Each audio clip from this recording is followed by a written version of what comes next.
దేవుడైనటువంటి బ్రాహ్మణుడు నడుచుకుంటూ వస్తే అది ఆడో మగో తెలియాలి, కాబట్టి ఇప్పి చూపించాలి. ముఖ్యంగా బడుగు బలహీన వర్గాలకు జాకెట్లు వేసుకునే అధికారం లేదు అన్నారు. ఎందుకు లేదు? వేసుకోకూడదు నువ్వు అన్నారు. వేసుకుంటే స్తనాలు కోశారు. మీ స్తనాల బరువు చూసి దానికి పన్ను విధించారు.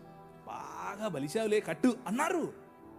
కానీ చార్ల్స్ మీడ్, మీరందరూ జాకెట్లు వేసుకోవడానికి కారణం ఆయనే. చట్టం చేశాడు. అక్కడ లండన్ హౌస్ ఆఫ్ కామన్స్ లోకి వెళ్ళి కొట్లాడాడు. నా భారతీయ స్త్రీలకు గౌరవం కావాలి. తెల్లడే బయట నుంచి వచ్చాడు. మీరు బట్టలు వేసుకోకుండా మమ్మల్ని అనగదొరికితే వాళ్ళు మాకు జాకెట్లు పంచారు. మీరు అన్నం పెట్టండి అయ్యా అనంటే ప్యాడ్ ఇచ్చారు. చచ్చిపోయిన గొడ్డిచ్చారు. వాళ్ళు పనికి భృతి ఇచ్చారు భారతదేశాన్ని నిర్మించడానికి.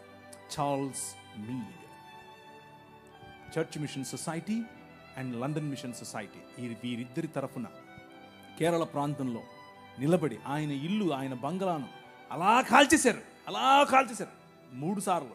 అయినా కానీ వెనక్కి తగ్గేదిలా. స్త్రీలకు జాకెట్లు.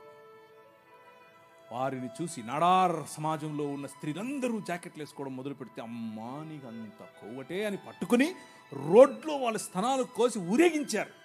అయినా కానీ ఆయన అన్నాడు, దేవుని రాజ్యం, దేవుని శక్తి మీ మీద ఉంది, భయపడద్దు, మళ్ళీ కుట్టిస్తానన్నాడు. మళ్ళీ వాళ్ళకి జాకెట్లు వేసాడు. వాళ్ళని చూసి ఈడవ సమాజం వాళ్ళు జాకెట్లు వేసుకోవడం మొదలుపెట్టారు. కేరళ మొత్తంలో విప్లవం. ఏం విప్లవం? జాకెట్ల విప్లవం. దేవుని రాజ్య సువార్త అని అంటే నువ్వు చచ్చిపోతే పరలోకం పోతావా, నరకం పోతావా, ఈనేసొస్తావా, కూలిపోతావా, ఇక్కడ వరకే కాదు. నీ రాజ్యము వచ్చునుగా. ఇక్కడ ఇప్పుడు ఈరోజు నువ్వు బ్రతికుండగా దేవుని చిత్తము నీ మధ్య నెరవేరాలి.